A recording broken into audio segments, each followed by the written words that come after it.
puting beliung adalah angin yang berputar dengan kecepatan lebih dari 63 km per jam yang bergerak secara garis lurus dengan lama kejadian maksimum 5 menit.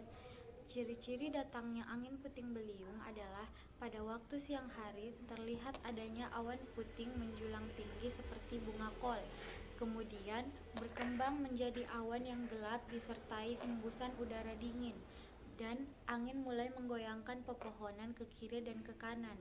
Tidak lama kemudian, angin semakin cepat dan diikuti hujan lebat dan terkadang disertai hujan es. Selanjutnya yaitu penyebab terjadinya angin puting beliung, udara panas dan dingin bertemu, sehingga saling bentrok dan terbentuklah puting beliung.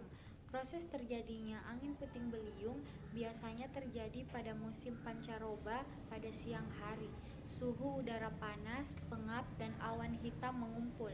Akibat radiasi matahari di siang hari, tumbuh awan secara vertikal. Selanjutnya di dalam awan tersebut terjadi pergolakan arus udara naik dan turun dengan kecepatan yang cukup tinggi. Selanjutnya, saya akan melanjutkan materi yang dibawakan oleh teman saya. Di sini saya akan membahas mengenai dampak yang ditimbulkan dari angin puting beliung, yaitu yang pertama, bisa menyebabkan kerusakan atau kehancuran bangunan. Yang kedua, bisa merusak jaringan listrik. Yang ketiga, mengangkat dan memindahkan benda-benda yang tidak stabil. Yang keempat, bisa membahayakan keselamatan. Dan yang kelima, bisa mengakibatkan banjir. Antisipasi dan penanganan. Yaitu yang pertama, jika terdapat pohon yang rimbun dan tinggi serta rapuh agar bisa ditebang dengan cepat untuk mengurangi beban berat pada pohon tersebut. Yang kedua, memperhatikan atap rumah yang sudah rapuh, karena pada rumah yang rapuh sangat mudah sekali terhempas, sedangkan pada rumah yang permanen kecil kemungkinan untuk terhempas. Yang ketiga, apabila melihat awan yang tiba-tiba gelap, semula cerah, sebaiknya untuk tidak mendekati daerah awan tersebut. Penanggulangan angin puting beliung yang pertama yaitu tiaraplah pada tempat serendah mungkin.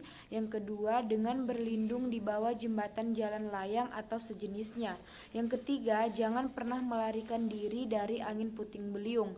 Yang keempat, hati-hati terhadap benda-benda yang diterbangkan angin puting beliung. Karakteristik angin puting beliung yang pertama, sangat lokal, waktunya singkat. Yang kedua, waktunya singkat.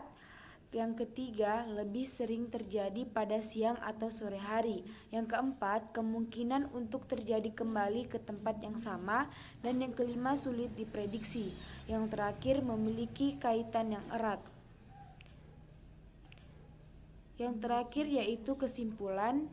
Dari pembahasan di atas dapat disimpulkan sebagai berikut.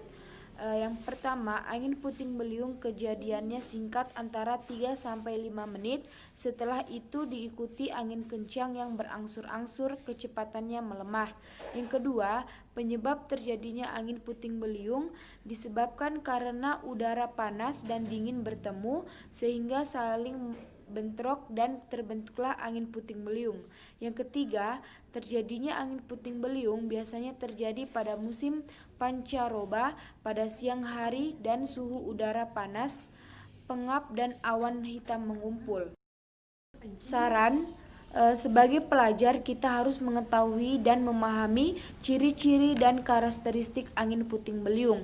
Di samping itu, kita harus mengetahui cara penanggulangan dan antisipasi jika suatu hari nanti dihadapkan angin puting beliung di lingkungan kita.